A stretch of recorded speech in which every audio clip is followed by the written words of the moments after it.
A gente conversa com o secretário de Saúde do Estado, Ciro Gomes, e a gente vai falar agora, Ciro, sobre Petrobras. Tem esses escândalos aí da Petrobras, estão sendo descobertos, enfim, agora essa semana a gente teve o cearense Sérgio Machado, que saiu da Transpetro. Saiu de um jeito que ele está tendo sorte, viu? Porque o que estava acontecendo ali, vou dizer. Não é a primeira vez, inclusive, que você fala sobre esse assunto. A gente, um ano atrás, já falava sobre isso. E parece que nos bastidores todo mundo sabe que tem alguma coisa muito errada acontecendo Brasília não ali. vive disso? Brasília vive de segredo de polichinelo. Mais ou menos todo mundo sabe quem está roubando aonde. Quanto não, quanto é segredo. Né? E a imprensa reacionária e sócia dessa mundanice toda, dessa salafrarice toda, porque esses grupos, os grandes grupos de comunicação do Brasil, está tudo agarrado dentro, comendo exaltinho igual. Né? Naturalmente lavando dinheiro com verbas publicitárias de monopólio, por exemplo. Por que a Petrobras tem de ficar fazendo propaganda, se não tem ninguém competindo com ela? Então bota lá que nem os bancos e tal. Aí resultado prático, a imprensa escolhe o escândalo da vez para fragilizar o governante que ela não quer, para forçar o governante a se ajoelhar e fazer o que ela quer, em nome dos interesses estrangeiros, dos interesses da grande banca, etc. Esse é o grande pacto no Brasil, que o PT está traindo o compromisso de romper. E o PMDB está o PMDB ligado a isso? Tirante de sessões e azar, vamos sempre lembrar disso, mas o PMDB especializou-se nisso, virou uma quadrilha de salteadores, cujo único fator de unidade é chantagear junto. Qualquer governo de qualquer época. Chocante, o cara, para a população brasileira, que foi citada pela Globo. Ninguém sabe que a Globo leva R$1 bilhão por ano dos cofres públicos, porque a Globo não escandaliza isso. R$1 bilhão. Quantas casas populares, quantas creches, quantas não sei o que e tal. Mas tudo bem, isso não é escândalo. A Veja e o Grupo Abril levam outro R$1 bilhão dos cofres públicos. Nunca fizeram escândalo disso. Nunca fizeram escândalo disso. Então essa é a moral seletiva, é o moralismo a serviço da imoralidade no Brasil. É o cachorro correndo atrás do seu próprio rabo. Baixando-se as taxas de juros, baixando-se o serviço da dívida. Não existe déficit. Mas isso a imprensa boba.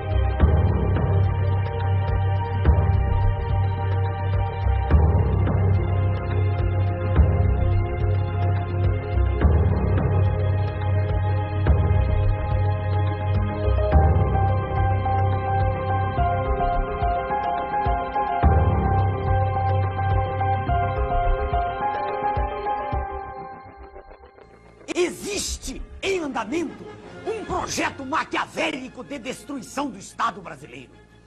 Pretende-se entregar todo o patrimônio da nação, estatais, Banco do Brasil, bancos estaduais, subsolo, Amazônia, enfim, entregar tudo o que representa riqueza, riqueza verdadeira, para os donos do poder mundial. Dizem que isso é modernismo, que vamos ingressar no primeiro mundo, que o Estado deve ser o menor possível e que tudo que é estatal deve ser privatizado. Venderam-se, entre outras, a Uzi Minas, a segunda usina siderúrgica mais eficiente do planeta, e a Companhia Siderúrgica Nacional, símbolo da indústria brasileira. Todas essas vendas vêm sendo feitas a preço de banana, e ainda são pagas com papéis públicos que estavam altamente desvalorizados. É um verdadeiro assalto à nação, feito às claras, e com a imprensa toda batendo palmas. Com o dinheiro arrecadado das privatizações, diz o governo, estaremos diminuindo a dívida interna do Brasil. Mas o curioso é que se vai vendendo tudo e a dívida interna está aumentando. Em março de 94, a dívida mobiliária era de 50,5 bilhões de dólares. Em julho de 94, com a implantação do real, foi para 59,5 bilhões de dólares. E, em julho de 95, com um ano do plano real, ela já estava em 82,2 bilhões de dólares. Então, para que servem as privatizações? Privatizações são negociatas que servem para transferir o formidável patrimônio público para uma minoria privilegiada de representantes legítimos do sistema financeiro internacional. O governo, sob o comando do sistema financeiro internacional, estabelece juros da dívida interna tão extorsivos que vão exaurindo as finanças públicas e vão quebrando as indústrias, destruindo a agricultura, aumentando o desemprego e criando, como diz o professor Adriano Benayon, doutor em economia pela Universidade de Hamburgo, na Alemanha, criando, sim, uma verdadeira economia de cemitério. O que eles pretendem é a demolição do Estado. Destruído o Estado, segue-se o esfacelamento da nação, fazendo com que o povo não acredite em nada que é nacional, com que perca a sua autoestima e que tenha vergonha de ser brasileiro. Daí a propaganda gigantesca a favor do Estado mínimo, de desmoralização das Forças Armadas, que são o braço armado do povo, e de destruição da família, que é a célula básica da sociedade. É a anulação de todos os nossos valores morais, é o deboche institucionalizado. Mas a nação é o povo, com o seu território, com a sua história, os seus costumes e com a sua língua. Eles querem destruir nossa nação. Com a desculpa de modernidade, de entrar no primeiro mundo, o que estão fazendo é destruir a indústria nacional. Esta é a verdade sobre o projeto neoliberal, que a imprensa podre não mostra. É conduzir o nosso povo, qual manada de búfalos, para o precipício, para a escravidão. É como se fosse um gigantesco octopus, com seus tentáculos, sugando todas as nossas riquezas e drenando-as para os donos do mundo. É a perda definitiva da soberania nacional. Meu nome é Enéas.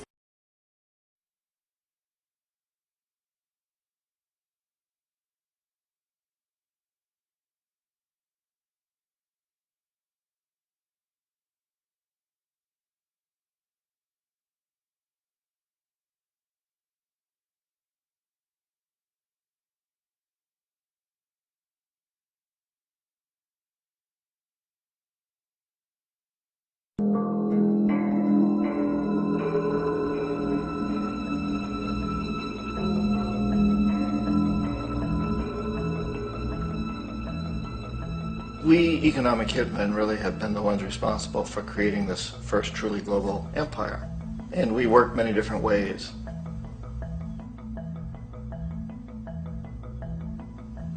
But perhaps the most common is that we will identify a country that has resources our corporations covet, like oil, and then arrange a huge loan to that country from the World Bank or one of its sister organizations. But the money never actually goes to the country. Instead, it goes to our big corporations to build infrastructure projects in that country, power plants, industrial parks, ports, things that benefit a few rich people in that country, in addition to our corporations, but really don't help the majority of the people at all. However, those people, the whole country is left holding a huge debt. It's such a big debt they can't repay it, and that's part of the plan, that they can't repay it. And so at some point, we economic hitmen go back to them and say, listen, you owe us a lot of money, can't pay your debt, so sell your oil real cheap to our oil companies. Allow us to build a military base in your country, or send troops in support of ours to someplace in the world like Iraq, or vote with us on the next UN vote. To have their electric utility company privatized and their water and sewage system privatized and sold to U.S. corporations or other multinational corporations. So there was that whole mushrooming thing, and it's so typical of the way the IMF and the World Bank work, that you put a country in debt, it's such a big debt it can't pay it, and then you offer to refinance that debt and pay even more interest. And you demand this quid pro quo, which you call a conditionality or good governance, which means basically that they've got to sell off their resources, including many of their social services, their utility companies, their school systems sometimes, their penal systems, their insurance systems, to foreign corporations. So it's a double, triple, quadruple whammy. The precedent for economic hitmen really began back in the early 50s when democratically elected Mossadegh, who was elected in Iran, he was considered to be the hope for democracy in the Middle East and around the world. He was Time Magazine's Man of the Year. But one of the things that he'd run on and began to implement was the idea that foreign oil companies needed to pay the Iranian people a lot more for the oil that they were taking out of Iran. The Iranian people should benefit from their own oil. Strange policy. We didn't like that, of course. But we were afraid to do what we normally were doing, which was to send in the military. Instead, we sent in one CIA agent, Kermit Roosevelt, Teddy Roosevelt's relative. And Kermit went in with a few $1 million and was very, very effective and efficient. And in a short amount of time, he managed to get Mossadegh overthrown and brought in the Shah of Iran to replace him, who always was favorable to oil. And it was extremely effective. Mobs overflow Tehran. Army officers shout that Mossadegh has surrendered and his regime as virtual dictator of Iran is ended. Pictures of the Shah are paraded through the streets as sentiment reverses. The Shah is welcomed home. So back here in the United States, in Washington, people looked around and said, wow, that was easy and cheap. So this established a whole new way of manipulating countries, of creating empire. The only problem with Roosevelt was that he was a card-carrying CIA agent, and had he been caught, the ramifications could have been pretty serious. So very quickly at that point, the decision was made to use private consultants to channel the money through the World Bank or the IMF or one of the other such agencies, to bring in people like me who worked for private companies, so that if we got caught, there would be no governmental ramifications.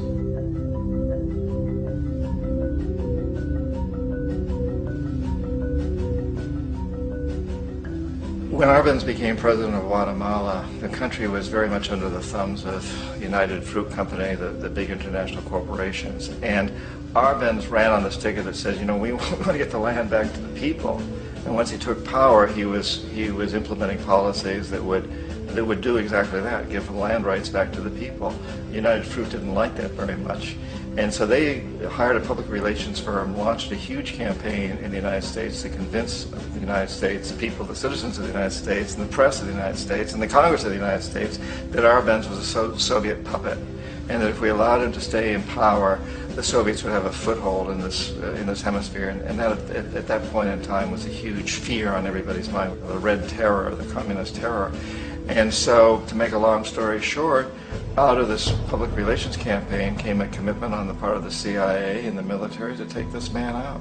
And in fact, we did. We sent in planes, we sent in soldiers, we sent in jackals, we sent everything in to take him out, and did take him out. And as soon as he was removed from office, the new guy that took over after him basically reinstated everything to the big international corporations, including United Fruit.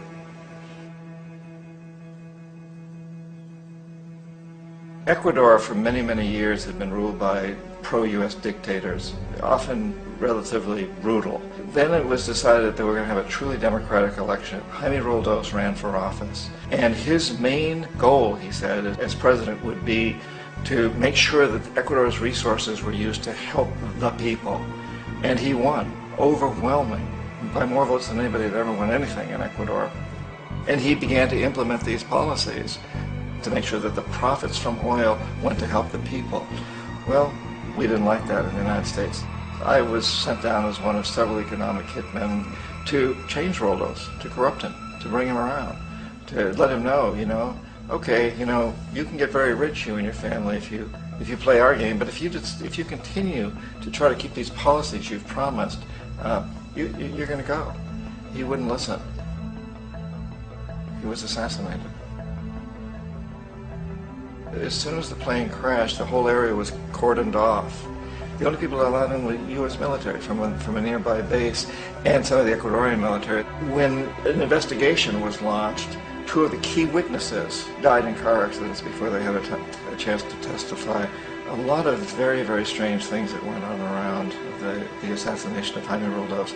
I, like most people who've really looked at this case, had absolutely no doubt that it was an assassination. And of course, in my position as an economic hitman, I was always expecting something to happen to Jaime, whether it be a coup or assassination, I wasn't sure, but that he would be taken down because he was not being corrupted. He would not allow himself to be corrupted the way we wanted to corrupt him. Omar Torrijos, president of Panama, was, you know, one of my favorite people. I really, really liked him. He was very charismatic. He was a guy who really wanted to help his country. And when I tried to bribe him or corrupt him, he said, look, John, he called me Juanito. He said, look, Juanito, I don't need the money. What I really need is for my country to be treated fairly. I need for the United States to repay the debts that you owe my people for all the destruction you've done here.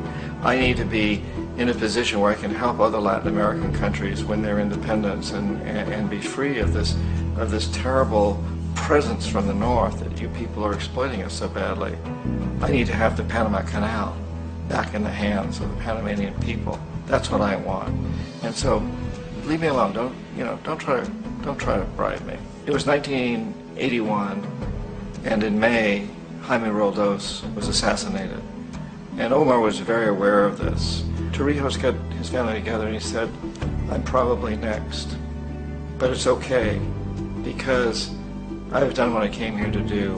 I've renegotiated the canal. The canal will now be in our hands. He just finished negotiating the treaty with Jimmy Carter. In June of that same year, just a couple of months later, he also went down in an airplane crash, which there's no question was executed by CIA-sponsored jackals. Tremendous amount of evidence that one of Torrijos' security guards handed him at the last moment as he was getting on the plane a tape recorder, a small tape recorder that contained a bomb.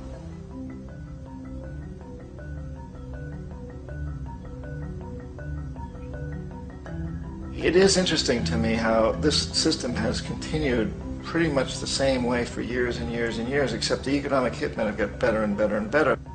Then we come up with, very recently, what happened in Venezuela. In 1998, Hugo Chavez gets elected president, following a long line of presidents who had been very corrupt and basically destroyed the economy of the country. And Chavez was elected amidst all that. Chavez stood up to the United States, and he's done it primarily demanding that Venezuelan oil be used to help the Venezuelan people. Well, we didn't like that in the United States. So in 2002, a coup was staged, which there's no question in my mind, and most other people's minds, that the CIA was behind that coup.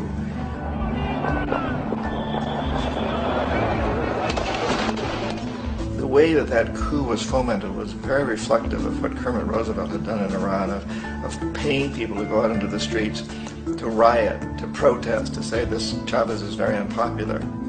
You know, if you can get a few thousand people to do that, television can make it look like it's the whole country, and things start to mushroom.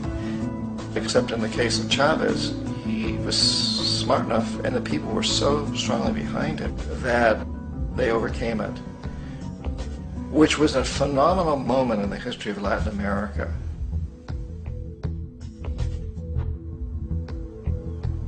Iraq actually is a perfect example of the way the whole system works. So we economic hitmen are the first line of defense. We go in, we try to corrupt governments and get them to accept these huge loans, which we then use as leverage to basically own them. If we fail, as I failed in Panama with Omar Torrijos and in Ecuador with Jaime Roldos, men who refuse to be corrupted, then the second line of defense is we send in the jackals. And the jackals either overthrow governments or they assassinate. And once that happens and a new government comes in, boy, it's going to toe the line because the new president knows what will happen if he doesn't. In the case of Iraq, both of those things failed. Economic hitmen were not able to get through to Saddam Hussein. We tried very hard. We tried to get him to accept a deal very similar to what the House of Saud had accepted in Saudi Arabia, but he wouldn't accept it. And so the jackals went in to take him out. They couldn't do it. His security was very good. After all, he had one time worked for the CIA. He'd been hired to assassinate a former president of Iraq and failed, but he knew the system. So in '91 we send in the troops and we take out the Iraqi military. So we assume at that point that Saddam Hussein is going to come around. We could have taken him out, of course, at that time, but we didn't want him. He's the kind of strong man we like. He controls his people. We thought he could control the Kurds and keep the Iranians in their border and keep pumping oil for us. And that once we took out his military, now he's going to come around. So the economic hitmen go back in the 90s without success. If they'd had success, he'd still be running the country. We'd be selling him all the fighter jets he wants and everything else he wants. But they couldn't. They didn't have success. The jackals couldn't take him out again. So we sent the military in once again, and this time we did the complete job and took him out, and in the process created for ourselves some very, very lucrative construction deals. We had to reconstruct a country that we'd essentially destroyed, which is a pretty good deal if you own construction companies, big ones. So, Iraq shows the three stages. The economic hitmen failed there, the jackals failed there, and as a final measure, the military goes in. And in that way, we've really created an empire, but we've done it very, very subtly. It's clandestine. All the empires of the past were built on the military, and everybody knew they were building them. So the British knew they were building them, the French, the Germans, the Romans, the Greeks. And they were proud of it, and they always had some excuse like spreading civilization, spreading some religion, something like that. But they knew they were doing it. We don't. The majority of the people in the United States have no idea that we're living off the benefits of a clandestine empire, that today there's more slavery in the world than ever before. And then you have to ask yourself, well, if it's an empire, then who's the emperor? Obviously, our presidents of the United States are not emperors. An emperor is someone who's not elected, doesn't serve a limited term, and doesn't report to anyone, essentially. So you can't classify our presidents that way. But we do have what I consider to be the equivalent of the emperor, and it's what I call the corporatocracy. The corporatocracy is this group of individuals who run our biggest corporations, and they really act as the emperor of this empire. They control our media, either through direct ownership or advertising.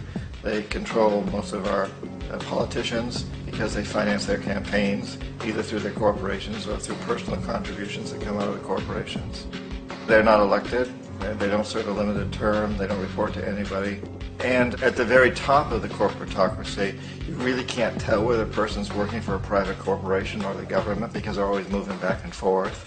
So, you've got a guy who one moment is the president of a big construction company like Halliburton, and the next moment he's vice president of the United States, or the president who is in the oil business. And this is true whether you've got Democrats or Republicans in the office. You have to moving back and forth through the revolving door. And in a way, our government is invisible a lot of the time, and its policies are carried out by our corporations on one level or another. And then again, the policies of the government are basically forged by the corporatocracy and then presented to the government. They become government policy. So it's an incredibly cozy relationship. This isn't a conspiracy theory type of thing. These people don't have to get together and plot to do things. They all basically work under one primary assumption, and that is that they must maximize profits regardless of the social and environmental costs.